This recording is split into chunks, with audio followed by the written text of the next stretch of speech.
बिटिसिनि power and फांसनखौ जुदि बारायनानै लाबोनो रोङा अब्ला जेरै दंमोन ओरै दोन इएमफ्रा गासिबो स्टेट मिनिस्टारनि रेंकनिमोन दिनै प्रमद बर'आल' केबिनेट रेंक जे बियो इलेक्शन जानानै 15 बोसोर रायजो खुंदों आरो बे 15 बोसोराव ओनसोलाव मा रोखोम उन्नति फैया बोरै गन्डगल बिराद डिस्टार्ब समनिफ्राय लासै लासै लासै शान्ति फैया बेनि इतिहासखौ बेसेबां मिन्थिगौ आङो बिथांनि सम्पर्क मिथिया किन्तु बिथाङा जि बुंदों बे सासे इरेसपन्सिबल पार्सननि बियो खोथा मस्ट इरेसपन्सिबल पार्सननि बियो स्टेटमेन्ट बे समाव बिटिसिआव बिपिएफ दोलोखौनो रायजो राजाफोरा अनसायफिनदों फैबाय थानाय समाव नोंथांमोना बिटिसि हालामनि थागिबिफोरनि थाखाय मा मा खामानि मावनो थागथियारि खालामदों बोरैबा सरकाराव फैगोन आरो बिटिआर हालामनि बा बिटिसि हालामनि रायजोफोरखौ बोरै अनसायफिनगोन जोङो रायजोनि खाथियाव थांगोन जोङो गासैबो बिटिसिनि अबस्थानि सम्पर्के जोङो बुंगोन बिथांमोना बुजिगोन जोङो जुदि पावाराव फैयो आगोलाव जेरैबायदि शून्यनिफ्राय दानि अबस्थासिम जों लाबोनो हादों जोंनि जायगायाव स्कुल गंसे थिं गोनां गैयामोन बेखौ मानो बावजोबखो जोंनि जायगायाव 1 किल'मिटार फिस लामा गैयामोन बेखौ मानो बावजोबखो जोंनि जायगायाव फिसा 2 फुटनि कालभार गैयामोन बेखौ मानो बावजोबखो जोंनि जायगायाव दालां गंसे गैयामोन बेखौ मानो बावजोबखो जोंनि जायगायाव डिस्ट्रिक्ट अफिस दंमोन नामा क'क्राझारल'सोमोन जोंनि जायगायाव साब डिभिजन अफिसेसफोर दंमोन नामा जायनि दारैहाय ओनसोलाव इउनियननि कार्यकलापा फैयो जायनि दारैहाय जोंनि गथ' गथायफ्रा शिक्षा मोनो बिदि जोंनाव सिस्टेम माबा दंमोन नामा प्रसासननि बेबस्था दंमोन नामा जों दिनै बेफोरखौ गासिबो सिजोल खालामजोब्बाय मोनबै डिस्ट्रिक्टआव जों रानबाय 10टा साब डिभिजनाव जों रानबाय सिस्टेमा फैबाय अबस्था फैबाय प्रसासन फैबाय बिनि दारैसोना स्कुल कलेज जोंनि जायगायाव फैबाय हस्पिटाल जोंनि जायगायाव फैबाय एग्रिकालचारनि जि इरिगेसन सिस्टेमनिफ्राय आरम्भ खालामनानै कृषकफोरनो मा सहाय सहजुगिता नांगौ मा नांगौ हासारनिफ्राय लानानै गोदान गोदान टेक्न'लजि बाहाय लाबोनो हाबाय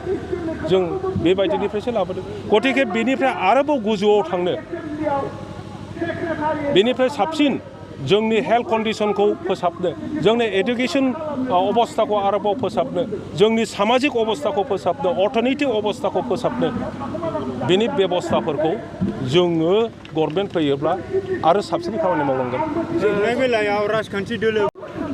चिरां दुवारसा आंनि समस्ति आंनि समस्तिया आंनि न' नंगौना नङा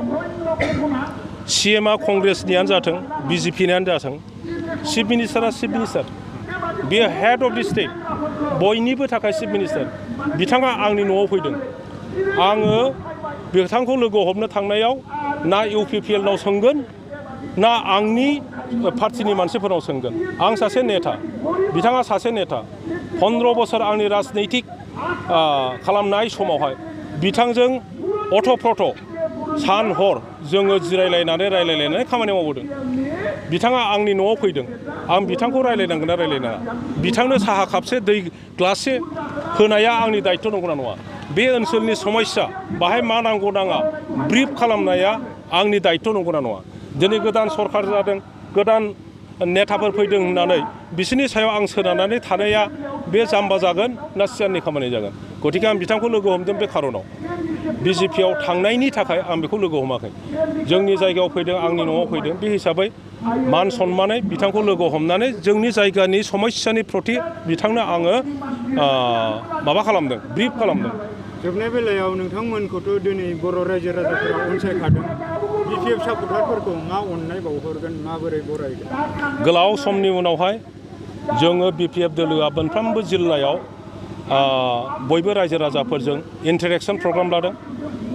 आरो बिसेसकै वार्कार मिट खालामदों बेनि उनाव जोङो ब्लक हाबगोन प्राइमारि हाबगोन 1 बोसोरनि बारा जाबाय लोगो मोनलायैया मोनफ्रोमबो ओनसोलावनो मा खोथा लानानै थांनो मा खामानि मावहैनो मोनसे कनफिउजन अबस्थायाव दङ दा रायजो राजाफोरनिसिम आंना अनुर'धआ बेनो जे मानो सिरि थाखो होननानै साननानै लानो नाङा BPFआ गैला नामा होननानै साननो नाङा BPF नेताफ्रा मा जेबो खामानि मावनाय नंला नामा होननानै साननो नाङा राजनितिकआव जेननाय आरो देरहानायबो थायो जों जेनबाय जेबा एसे समखौ जोङो सिरि थाथ'नाया मोजां बेनिफ्राय जोंनि जि उइकनेस बे उइकनेसखौ नायनानै बेखौ बोरैहाय फोसाबनानै लानो हायो जोंनि बिटिसिनि पावार एन्ड फांसनखौ जुदि बारायनानै लाबोनो रोङा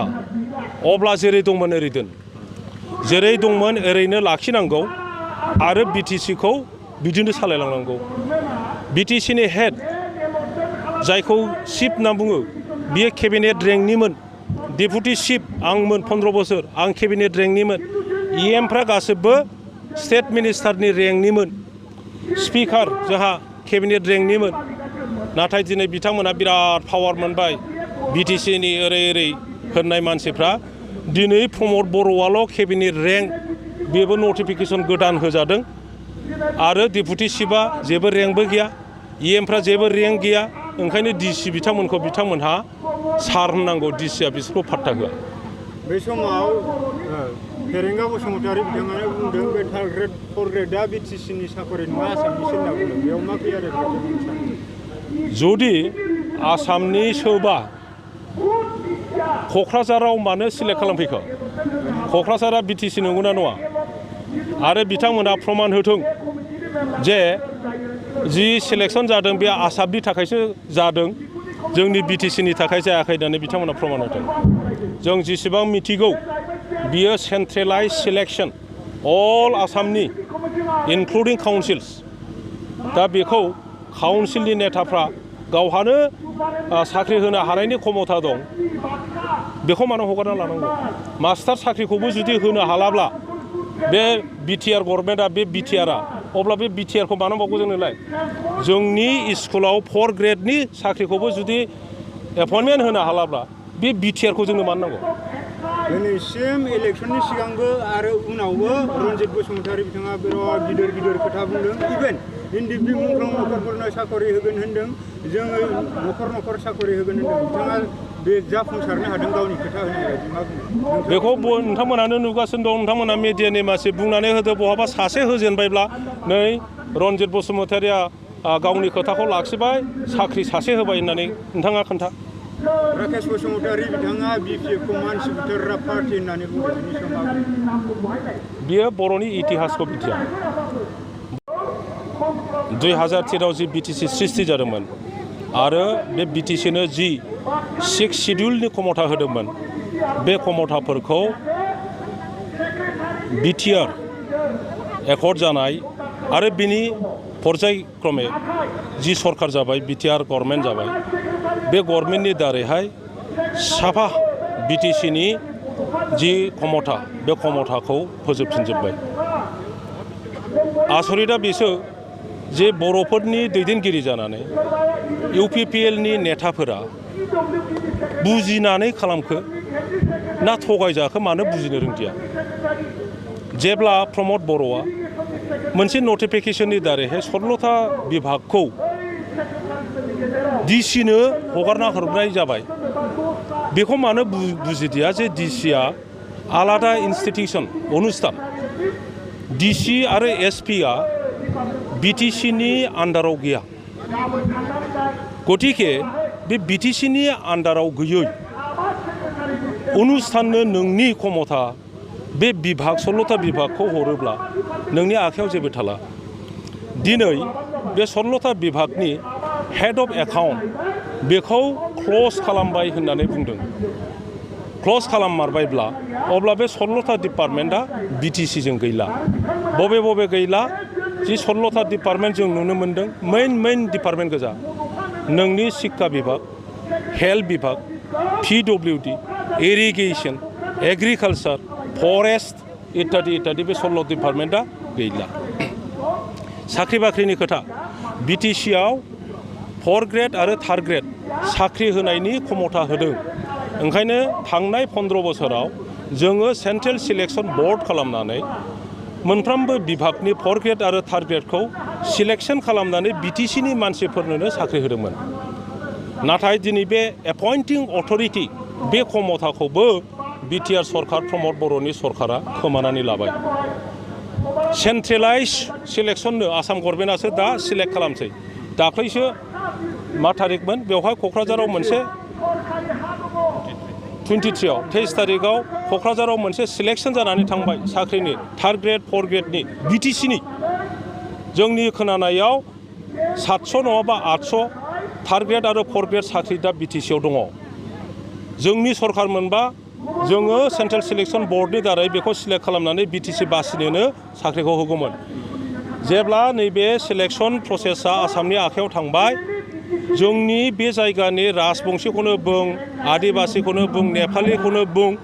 बिसोरनोथ' साख्रि होखाया जोङो बर'फोरनोखौबो साख्रि मोननांगौआ दिगदारि दंसै आसामाव थांबाय नालाय जोङो 10%ल' मोनगोन आसामनि कन्टेक्सआवसो जोंखौ होगोन आसामाव जोङो ट्राइबेलफ्रा 10%ल' मोनो आरो जिहेतु बिसोर सिलेक्ट खालामबाय जों 10%ल' मोनगोन जोंनि बिटिसिनि जि 700टा बा 800टा पस्ट दङ बेवहाय जों 10% हिसाबैल' मोनसिगोन बाखिया आसामनिफ्राय फैजोबसिगोन होमबा बे बिटिआरनि नेताफ्रा इलेक्सन समाव परिबर्तननि खोथा बुंनानै न'खर साख्रि होगोन होननायनि बिनि खोथाखौ बोरै लाखिबावनो बिसोरलाय जोंनि रायजो राजाफ्रा बिराद साफार जासिगोन